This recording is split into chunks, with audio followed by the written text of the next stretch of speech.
దేవుళ్ళ మీద ఒట్టుపెట్టి రేవంత్ రెడ్డి గారు చెప్పారు. కానీ ఈరోజు దారుణంగా రాష్ట్ర శాసనసభలో రుణమాఫీ అయిపోయింది, 2 లక్షల పైన చేయము అని చెప్పి ఇవాళ వ్యవసాయ శాఖ మంత్రి చెప్తున్నారు. ఎట్టి పరిస్థితుల్లో ఈ ప్రభుత్వాన్ని వదిలిపెట్టము.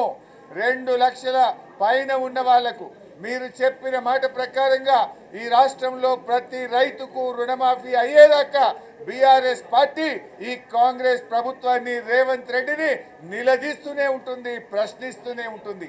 నేను రాష్ట్రంలో రైతాంగానికి కూడా మనవి చేస్తా ఉన్నా.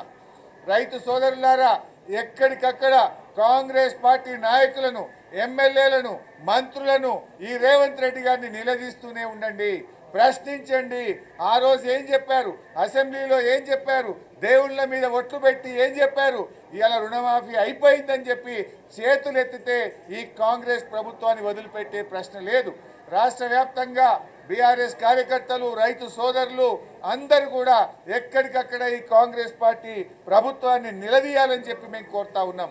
మేము కూడా ఎట్టి పరిస్థితుల్లో ఈ ప్రభుత్వాన్ని వదలం. రేపు అసెంబ్లీలోనైనా బయట అయినా ఎక్కడికక్కడ నిలదీస్తూనే ఉంటాం. ఒక్కసారి రేవంత్ రెడ్డి గారు మాట్లాడిన వీడియో కూడా నేను మీకు ఈ సందర్భంగా చూపించదచ్చు.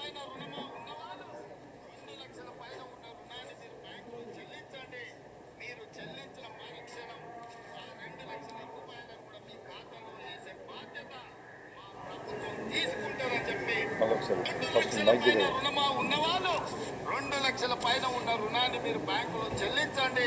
మీరు చెల్లించిన మరుక్షణం ఆ 2 లక్షల రూపాయలను కూడా మీ ఖాతాలో వేసే బాధ్యత మా ప్రభుత్వం తీసుకుంటారని చెప్పి నేను ఆ రైతాంగానికి తెలియజేస్తున్నా. ఏమన్నారు రేవంత్ రెడ్డి గారు? 2 లక్షల పైన రుణం ఉన్న వాళ్ళు మీరు వెళ్ళి ఆ పైన ఉన్న రుణాన్ని బ్యాంకులో చెల్లించండి. మీరు చెల్లించిన మరుక్షణం ఆ రుణమాఫీ చేసే బాధ్యత నేను తీసుకుంటా అన్నాడు. నేను అడుగుతా ఉన్నా, రేవంత్ రెడ్డి ఏమైంది నీ బాధ్యత? దేవుళ్ళ మీద ఒటువంటి మాట చెప్తావు, అసెంబ్లీలో చెప్పి మాట చెప్తావు, పబ్లిక్ మీటింగుల్లో రైతులకు ఇచ్చిన మాట నిలబెట్టుకోవా? రేవంత్ రెడ్డి గారు, మీరు పాలమూరు బిడ్డ అంటారు.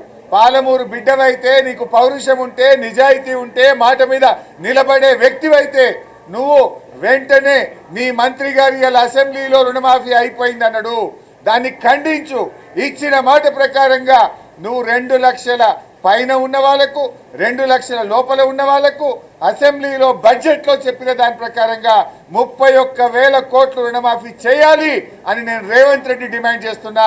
రేవంత్ రెడ్డి, నువ్వు దేవుళ్ళ మీద పట్టుబెట్టినావు. దేవుడి శాపం జరుగుతుంది, పాపం జరుగుతుంది, దేవుడు వదిలిపెట్టడు. నీతి నిజాయితీ ఉంటే, దేవుడి మీద భక్తి ఉంటే, చర్చి మీద ప్రేమ ఉంటే, దర్గా మీద పెట్టిన ఒట్టు మీద విశ్వాసం ఉంటే తక్షణమే మీ మంత్రి గారి వ్యాఖ్యల్ని ఖండించండి.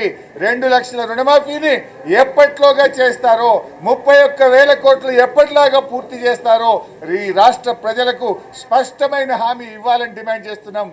లేకపోతే బీఆర్ఎస్ పార్టీ రాష్ట్ర వ్యాప్తంగా పెద్ద ఎత్తున పోరాటానికి శ్రీకారం చుడుతుంది. రైతులు మిమ్మల్ని ఎక్కడికక్కడ నిలదీస్తూనే ఉంటారు, ప్రశ్నిస్తూనే ఉంటారు తప్ప మిమ్మల్ని వదిలిపెట్టం. రేపు అసెంబ్లీలోనైనా ప్రజాక్షేత్రంలోనైనా రైతాంగానికి పూర్తి రుణమాఫీ అయ్యేదాకా కూడా బీఆర్ఎస్ పార్టీ రైతులకు అండదండగా ఉంటుంది, రైతుల పక్షాన పోరాడుతుంది, రైతులకు న్యాయం జరిగేదాకా కూడా ఈ ప్రభుత్వాన్ని నిలదీస్తూనే ఉంటుంది.